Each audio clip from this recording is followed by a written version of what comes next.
Good afternoon, everybody, and welcome back to my YouTube channel.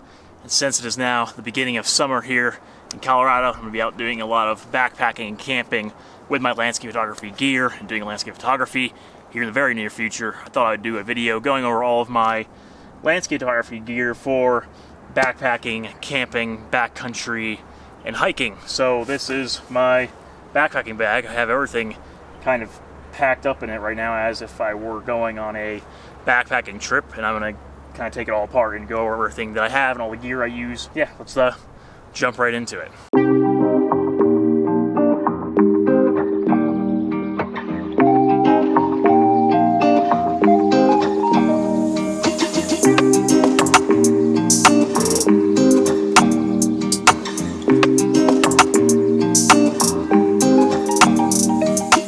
So first off, this is my backpacking bag.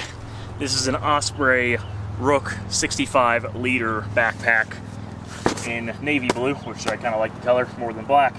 But yeah, this is absolutely a fantastic bag. I ended up getting a 65 liter because with all my camera gear for my photography, I kind of need a bigger bag to fit everything in there. If I wasn't doing landscape photography and wasn't carrying all this camera stuff with me, which I'll show you here in a second, then I probably could have gone with like a 50 liter or 55 or something like that. But I ended up going with a 65 liter because I want to make sure I had space for all of my stuff, including all of my camping gear and my photography equipment. So yeah, that's that bag. It's a pretty simple bag. It just has one big open area right here where you open up and everything is literally just in here. And then it has a small pouch in this top area here. There's a pouch where you can put some stuff in. And down here underneath where I have this sleeping pad strapped to, there's another pouch where my sleeping bag is. It's kind of the overview of that bag. Got pouches like this on both sides, so I'll keep my tripod in and my water bottle in while I'm hiking for easy access. And also this bag just has a fantastic suspension system in the back for just great back support. And yeah, this is probably the best bag I've ever owned in my life, and it's amazing.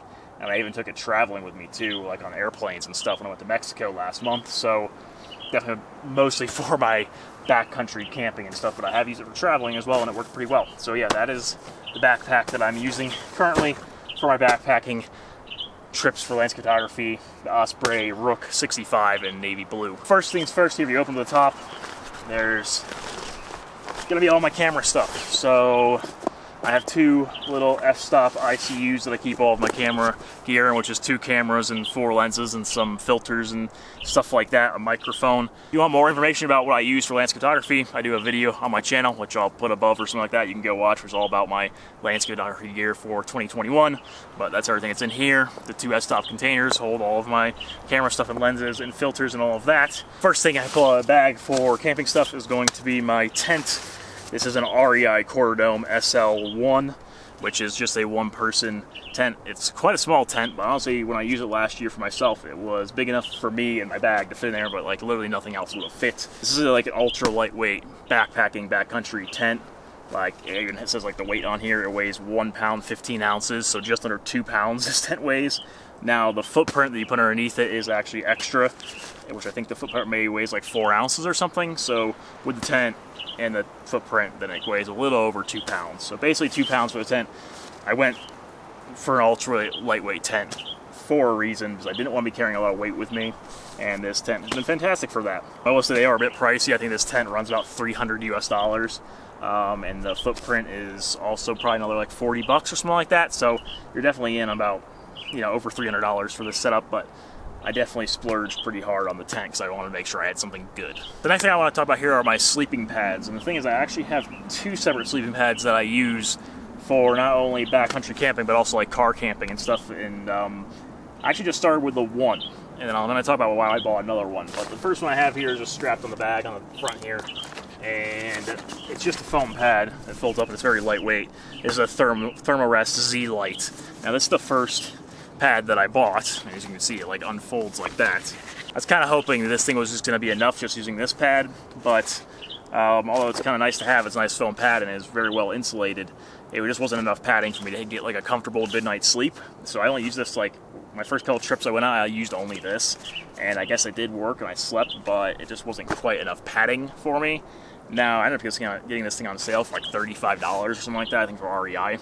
and I decided to keep it, but now I have a second pad that I put on top of this pad. It's an inflatable pad. It's a Climate Insulated Static V, which I spent a little bit more money on. I think I spent about $70 on this, but this is ridiculously comfortable. This thing is awesome, and especially when you put it on top of this foam one I have over here, ridiculously comfortable, honestly. So I really like this sleeping pad.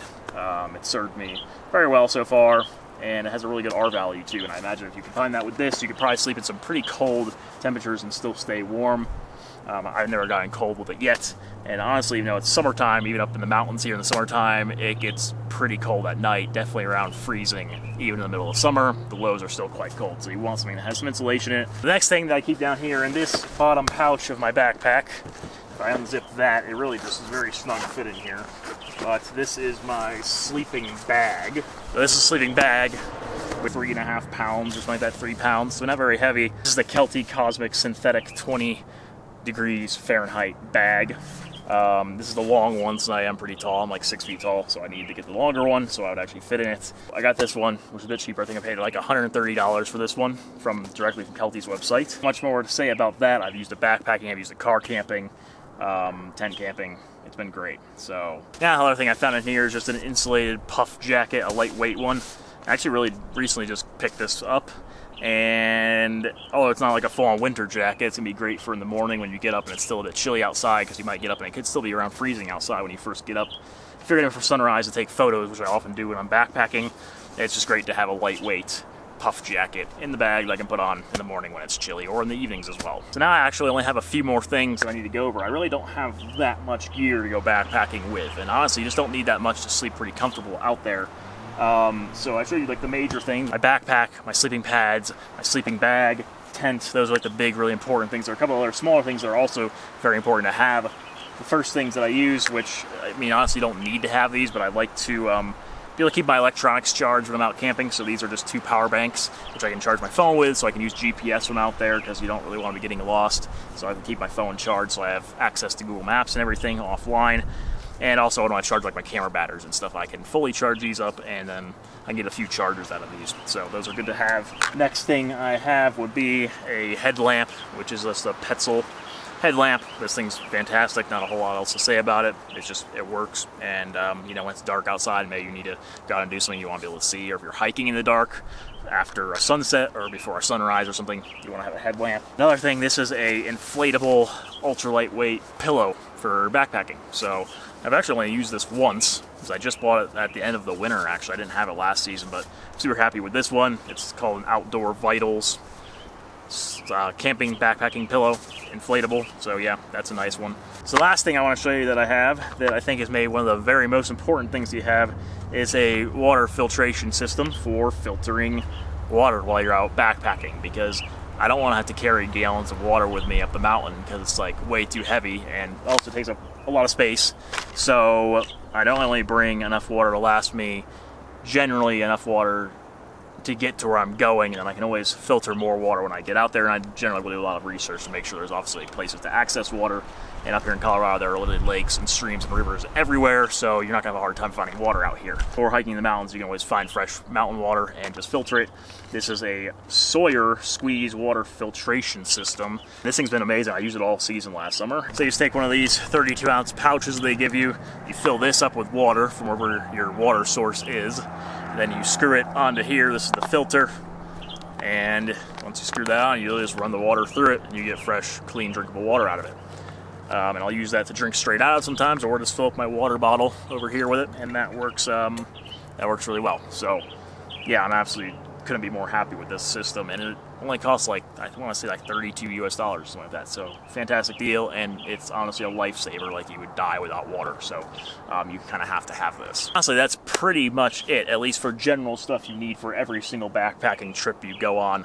This is the stuff you absolutely need. Obviously, every trip I do is a little bit different, because I'm not showing you like all the food and stuff that I'd bring with me, because you have to eat.